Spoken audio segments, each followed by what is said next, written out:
चूला देवी।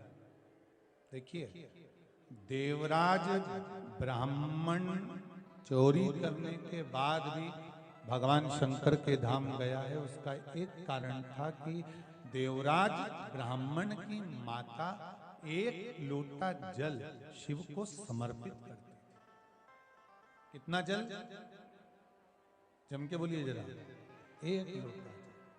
और आप सबको कहूंगा, शिव मंदिर में प्रतिदिन एक लोटा पानी, एक लोटा जल अवश्य अवश्य चढ़ाना।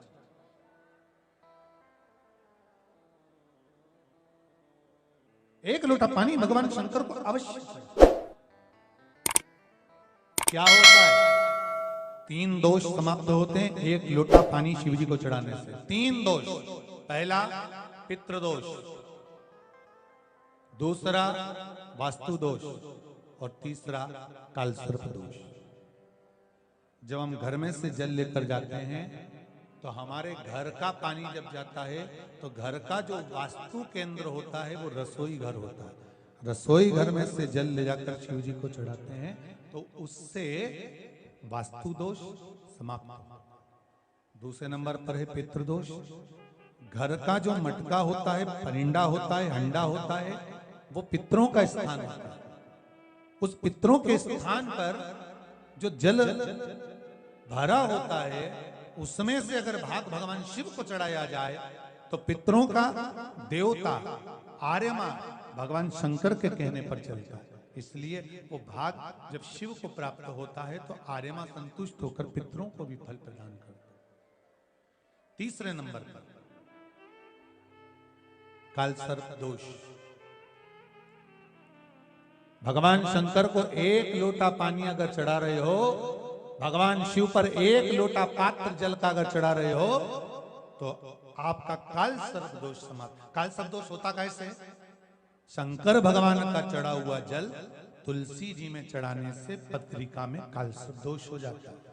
जैसे माँ जो होती है ना, घर की जो माँ होती है, अगर गर्भ में बच्चा है, गर्भ में संतान है, और वो शिव जी पर अगर एक लोटा पानी जैसे शंकर जी पर जल चढ़ाया, थाली में सारे भगवान को निला लिया, गणेश जी, देवी जी, शंकर जी, सारे देवताओं को एक ही थाली में रखकर स्नान कराकर वो शंकर का चढ़ा हुआ जल जब चढ़ाया जाता है तुलसी जी में ले जाकर लोग डाल देते हैं, उससे जो बच्चा जन्म लेता है उस बच्चे की पत्रिका में कालसर्प दोष आ जाता है।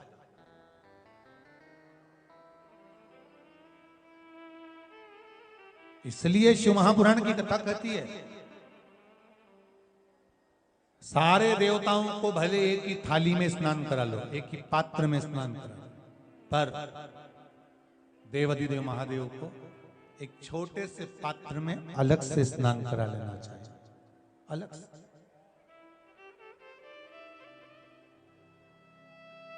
और उस पात्र का जल शिव जी को समर्पित करा हुआ जल तुलसी जी में नहीं डालना। तुम्हारे घर में जो पौधा हो, जो पौधा हो आप उसको उसमें समर्पित कर दो। जैसे बेलपत्री चढ़ाने के बाद जल चढ़ाना या जल चढ़ाकर बेलपत्र चढ़ाना।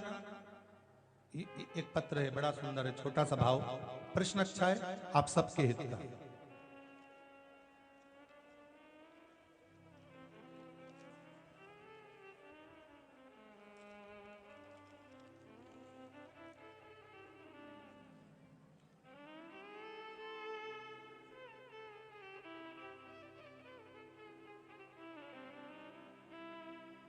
अरुणा जी अग्रवाल जयपुर, झरना जी अग्रवाल जयपुर राजस्थान से इन्होंने प्रश्न किया है, गुरुदेव दूध, कच्चा दूध केवल शिवलिंग पे चढ़ाना चाहिए या पूरे शिव परिवार पे चढ़ाना चाहिए? प्रश्न अच्छा है। और शिव महापुराण की कथा रुद्राक्ष उत्सव चल रहा है तो आप उसको समझें। दूध केवल शिवलिंग पे चढ़ाना चाहिए या जो शिवलिंग के आसपास में सभी परिवार विराजमान होता है उस पे भी चढ़ाना चाहिए? अगर लिंग पुराण आप उठाकर देखेंगे तो लिंग पुराण में एक बड़ा सुंदर संवाद आता है जिसमें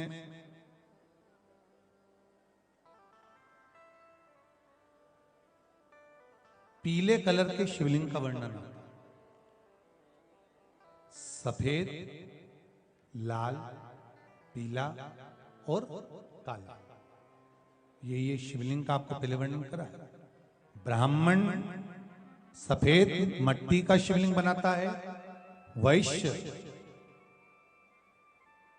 पीली मट्टी का शिवलिंग बनाता है,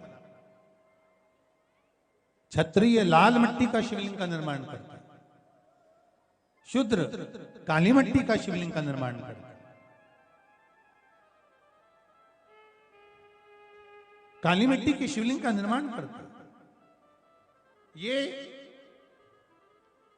जो वर्णन किया गया है कि उसमें लिंग पुराण के अंतर्गत एक पीले शिवलिंग का वर्णन आता है कि पीला जो शिवलिंग होता है उस शिवलिंग का भाव कितना सुंदर बताया गया है। उसमें व्याख्यान वर्णन में आप अगर पढ़ेंगे देखेंगे लिंग पुराण के अंतर्गत तो उसमें आता है कि दूध जब आप देव अधिदेव महादेव के शिवलिंग पर समर्पित करते हो तो शिव महापुराण की कथा कहती है, लिंग पुराण कथा कहती है, नर्मदा पुराण, स्कंद पुराण, पद्म पुराण, अग्नि पुराण, सारी पुराणे वर्णन करती है। वराह पुराण, ब्रह्मवेत्ता पुराण, ये जितनी पुराणे सब वर्णन करती है कि जब शिवलिंग पर हम दूध चढ़ाते हैं तो केवल शंकर भगवान के शिवलिंग पर दूध चढ़ा देने से संपूर्ण परिवार पर दूध चढ़ जाता है। अलग से हमें कहीं चढ़ाने की जरूरत नहीं,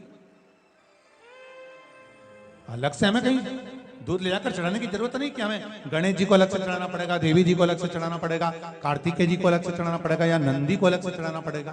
तो जो प्रश्न करा है जन्ना जी अग्रवाल जी ने, जयपुर राजस्थान से हैं, सुंदर प्रश्न करा है। और ये आपको ज्ञात होना चाहिए कि शंकर भगवान पर चढ़ाया गया थोड़ा सा भी दूध जल जो हम भगवान शिव को समर्पित कर रहे हैं वो केवल शिव के लिए नहीं रहता, केवल भगवान शंकर के लिए नहीं है, वो स्वयं 33 कोटि देवताओं को समर्पित हो जाएगा, स्वयं 33 कोटि देवताओं को पहुंच जाएगा।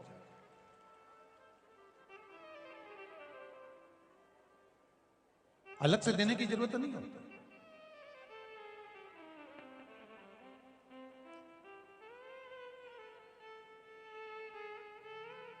महाराज एक लोटा पानी,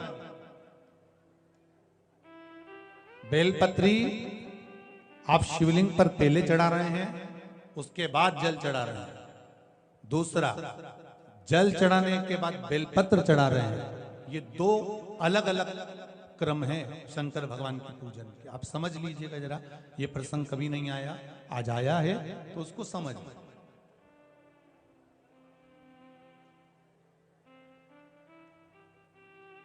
पहले बेलपत्र, उसके बाद में जल जो चढ़ाया जाता है ये रोग मुक्ति के लिए चढ़ाया जाता है। काहे के लिए चढ़ाते हैं अपन? रोग के निवारण के लिए, रोग मुक्ति के लिए। जैसे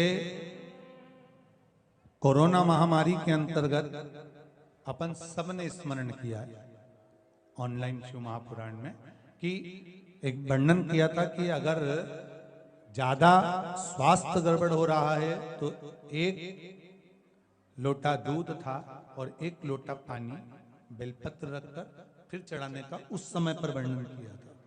आप लोगों ने, कई लोगों ने उसको किया भी और उसका लाभ आपको मिला। उसी तरह आप शिव मंदिर में जाकर दर्शन करेंगे तो दो चीजें अपने को दर्शन करने को मिलेगी। एक भक्त आता है शंकर जी के मंदिर में, लोग भाव से पहुंचते हैं तो पहले वो क्या करते हैं, पहले बेलपत्री चढ़ा देते हैं, फिर जल चढ़ा देते हैं। और एक भक्त जो शिव मंदिर में पहुंचता है पहले जल चढ़ाता है फिर बेलपत्र चढ़ाता है। दोनों का अलग अलग क्रम है, दोनों का अलग अलग भाव वर्णन है। पहला, अगर बेलपत्र चढ़ाया है और उसके बाद अगर आप शंकर भगवान पे जल चढ़ा रहे हो तो ये रोग मुक्ति के लिए होता है। जैसे बड़े रोग किसी को हो जाए, रोग किसी को घेर ले तो वो बेलपत्री चढ़ाने के बाद फिर जल चढ़ाएगा तो उसको रोग थम जाएगा और फिर वो रोग आगे नहीं बढ़ेगा, आगे नहीं बढ़ेगा। रोगों को थामने के लिए बेलपत्री पहले फिर जल। और जब कुछ कार्य के लिए आप, सिद्धता के लिए आप, अच्छे कार्य के लिए आप, मन की प्रसन्नता के लिए, आनंदता के लिए आप शिव आराधना कर रहे हो, आप शंकर की आराधना कर रहे हो, तो आप जल चढ़ाकर फिर बेलपत्री चढ़ाओ, उसका लाभ आनंद में। आपने जल चढ़ाया, उसके बाद बेलपत्र चढ़ा।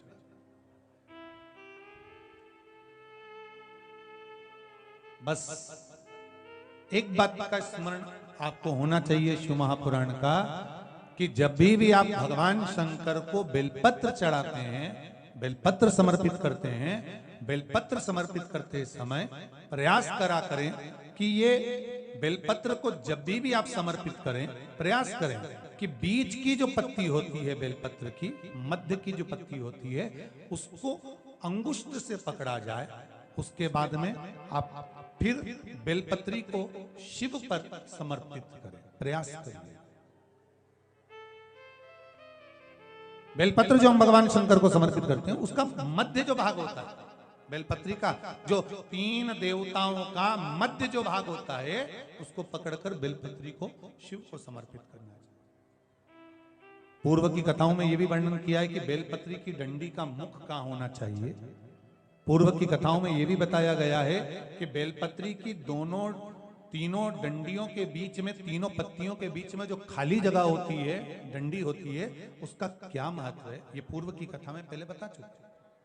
पर आज जो क्रम चल रहा है कथा का, उसमें अपन जो समझ रहे हैं वो ये होना चाहिए कि आप किस कामना से जल चढ़ा रहे हैं, आपके जल चढ़ाने का क्रम क्या है। अगर आप रोग मुक्ति के लिए चढ़ा रहे हैं तो पहले बेलपत्र चढ़ेगी, फिर जल चढ़ेगा। आप कार्य सिद्धि के लिए चढ़ा रहे हैं, पहले जल चढ़ेगा, फिर बेलपत्र चढ़ेगी। और यदि कोई विशेष कार्य है आपका, जो आपको भगवान शंकर से जाकर कहना है, कोई विशेष कार्य, जैसे ब्रह्मलोक में ब्रह्मा है, बैकुंठ में भगवान विष्णु है, पर संसार सागर में, ब्रह्मांड में, मृत्यु लोक में अगर कोई देव है तो वो देव अधिदेव महादेव, वो देव अधिदेव महादेव, दूसरा नहीं।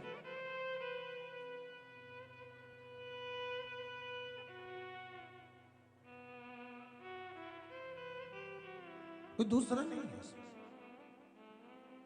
भगवान दया करना